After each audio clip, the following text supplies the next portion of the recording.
ओम शांति।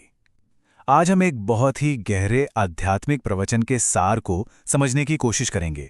ये 30 अक्टूबर 2025 की मुरली पर आधारित है और इसमें एक बहुत ही दिलचस्प एक विचार है कि कैसे सादगी और एक खास तरह की आध्यात्मिक पढ़ाई पूरी दुनिया की बादशाही का रास्ता खोल सकती है। चलिए इसी पर आज बात करते हैं। तो शुरुआत ही होती है इस बहुत ही सीधी लेकिन गहरी बात से। बाप दादा कहते हैं, मीठे बच्चे, तुम्हें अभी बहुत बहुत साधारण रहना है। क्यों? क्योंकि फैशनेबल महंगे कपड़े पहनने से भी देह अभिमान आता है।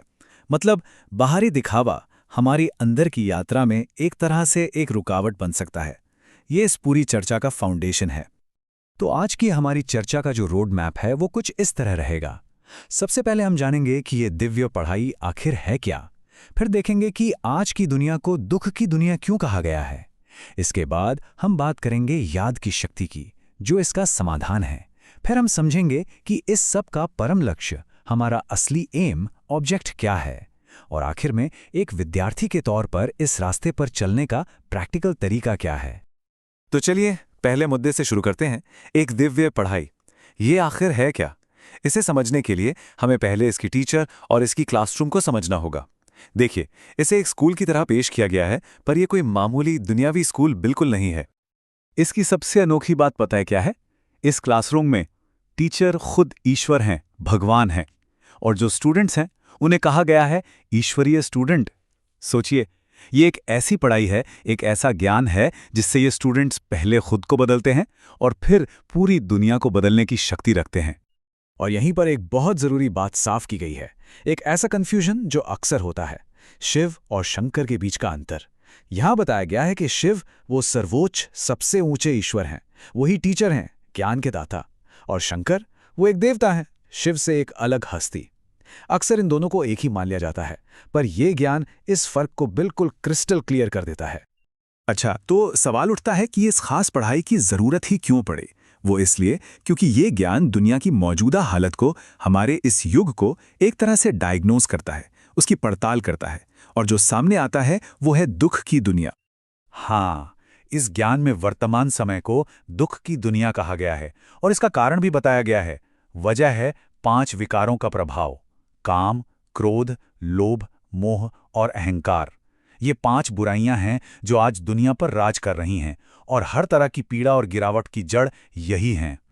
और ये सिर्फ व्यक्तिगत दुख की बात नहीं है, ये ज्ञान एक बहुत बड़े विनाश की तरफ भी इशारा करता है। देखिए ये कैसे जुड़ता है। पहले दुनिया पर 5 विकारों का राज होता है, फिर इसी देह, अभिमान और क्रोध में आकर एटॉमिक बॉम्ब बनते हैं, और फिर मुरली में कहा गया है कि यादवों और कौरवों का अंत तो होना ही है। मतलब ये जो अंतिम विनाश है, ये टाला नहीं जा सकता। ये इस दुनिया के ड्रामा में पहले से ही लिखा हुआ है। यहां पर 2 ताकतों की तुलना की गई है, और ये बहुत कमाल की है।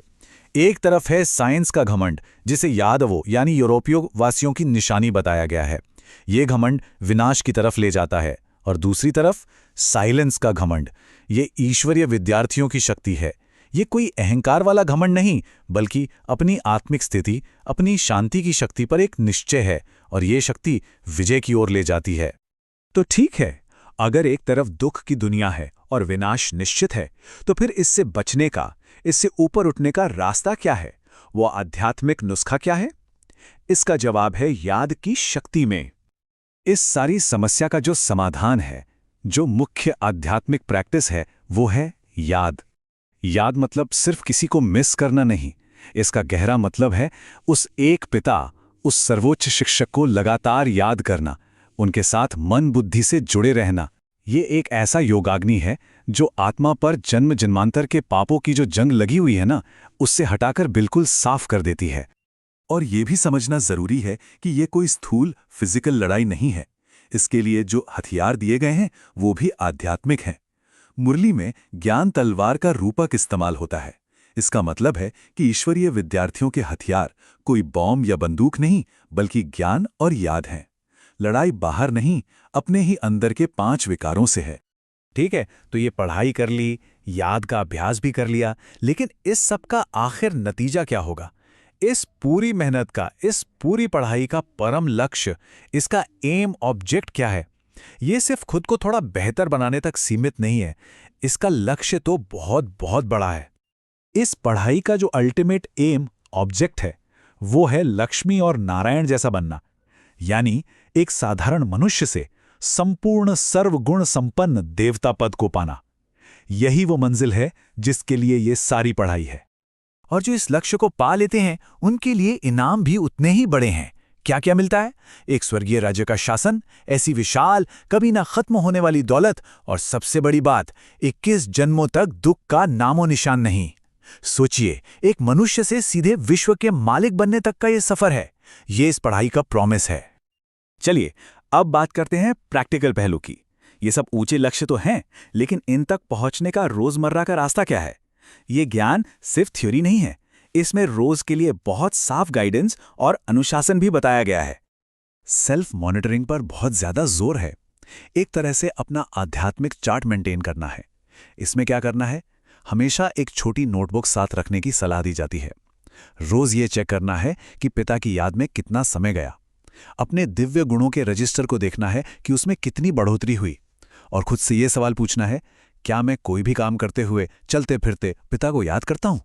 यह है रोज का होमवर्क।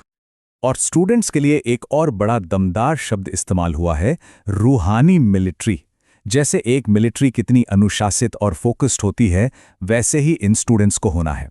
और अपने लक्ष्य को हमेशा सामने रखने के लिए एक बैज पहनने की भी सलाह दी जाती है, ताकि बुद्धि में हमेशा अपना एम ऑब्जेक्ट रहे और ध्यान इधर उधर न भटके। तो आखिर में धारणा के लिए मुख्य सार क्या है, निचोड़ क्या है? पहला, अपने एम ऑब्जेक्ट को बुद्धि में पक्का रखो। लक्ष्मी नारायण का चित्र जैसे हमेशा सामने हो। दूसरा, ये जो पुरानी दुनिया की चीजें हैं, जिन्हें मुट्ठी भर चावल कहा गया है, इन्हें देकर भविष्य के महल ले लो, मतलब मोह छोड़ो। और तीसरा, फादर ब्रह्मा को फॉलो करो और ज्ञान के अविनाशी रत्नों के सच्चे जौहरी बनो। और ये सारी बातें हमें एक बहुत गहरे सवाल के सामने लाकर खड़ा कर देती हैं। सवाल ये है कि एक ऐसी पढ़ाई जो इतनी पर्सनल है, जो भीतर की याद और सादगी पर टिकी है, वो पूरी की पूरी दुनिया को बदलने का इतना बड़ा दावा कैसे कर सकती है? एक व्यक्ति का आंतरिक परिवर्तन कैसे पूरे विश्व का परिवर्तन बन जाता है? ये सवाल ही इस पूरी शिक्षा का केंद्र है।